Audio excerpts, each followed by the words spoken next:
The street lamps cast an orange glow on the wet pavement, their light diffused by a thick blanket of fog. A lone figure hurried through the night, his breath misting in the cold air. Daniel, weary from a long day, just wanted to get home. He clutched his briefcase tighter, seeking comfort in its familiar weight. Daniel reached his apartment building, a towering structure that seemed to disappear into the fog above. He pushed through the heavy glass doors and into the dimly lit lobby. The elevator lurched upwards, the silence broken only by the hum of the motor and the clanging of the metal cables.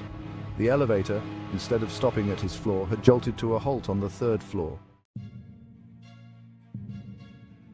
The elevator doors slid open to reveal a dimly lit hallway. A man, his face obscured by the shadows, stood waiting. He held a brown leather briefcase that looked eerily similar to Daniel's. The man gave a curt nod, his gaze fixed on Daniel, and stepped into the elevator. Daniel, still disoriented, stepped out. As the elevator doors closed, he realized he was clutching the stranger's briefcase. He could have sworn he had his own briefcase just moments ago. He fished for his keys, his fingers brushing against something cold and metallic. Instead, he found a single ornate brass key, its surface cold and oddly unsettling. He decided to head back to his apartment, hoping to clear his head and figure out what had just happened. Daniel walked down the hallway, his footsteps echoing in the silence. The air was heavy, filled with an almost tangible sense of dread. He reached the end of the corridor only to find it was a dead end. Confused, he retraced his steps, checking the apartment numbers as he went. They were all unfamiliar, nothing like the ones on his floor. He was lost, trapped on a floor he didn't recognize. His gaze fell on the brass key in his hand. There, etched on the side, was a number, 415. Daniel walked down the hallway, his heart pounding in his chest. He found room 415 at the very end of the corridor, tucked away in the shadows as if hiding from view. He hesitated for a moment, his hand hovering over the doorknob. He took a deep breath and slid the key into the lock. It turned with a soft click, the sound amplified in the stillness of the hallway. He pushed the door open, bracing himself for he knew not what. The light flickered on, revealing a sparsely furnished room.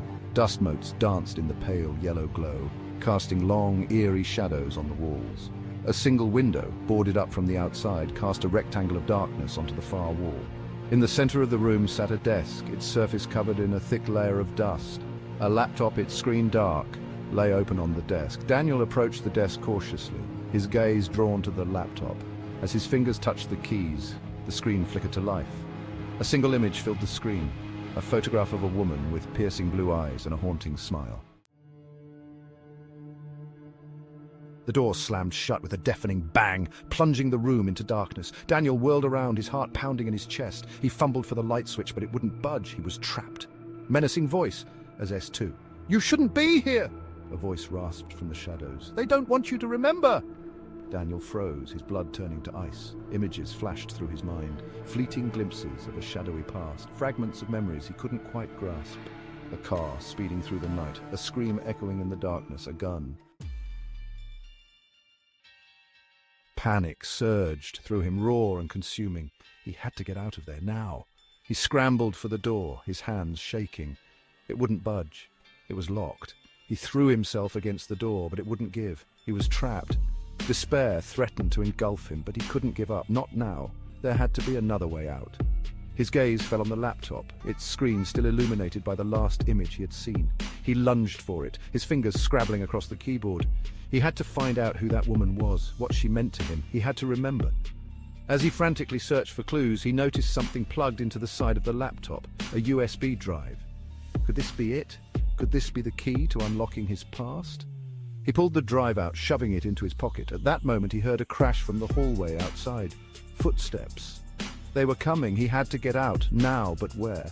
He scanned the room, his eyes falling on the boarded-up window. It was his only chance. He grabbed the desk chair and hurled it at the window with all his might. The wood splintered and cracked. He was running out of time. He smashed the chair against the window again and again until the wood finally gave way. He clambered onto the desk, his heart pounding in his chest. He could hear them getting closer, their voices muffled but insistent. He squeezed through the broken window, cutting himself on the jagged shards of glass. He was out, but he wasn't safe, not yet. He found himself on a fire escape, the metal stairs slick with rain. He glanced down at the street below, a dizzying drop. There was no time to hesitate. He had to keep moving. He took a deep breath and began to climb. As he reached the rooftop, he saw him, the man from the elevator. He was silhouetted against the city lights, his face still obscured by the shadows. He was holding something in his hand, a gun. Man in black suit 1, as S4. "It doesn't have to end this way," the man said, his voice cold and emotionless. Daniel as S1. "Who are you?" Daniel gasped, his chest heaving. "What do you want from me, man in black suit 1 as S4? "I'm here to help you remember," the man said, taking a step closer, "but first you need to give me what I came for." Daniel as S1.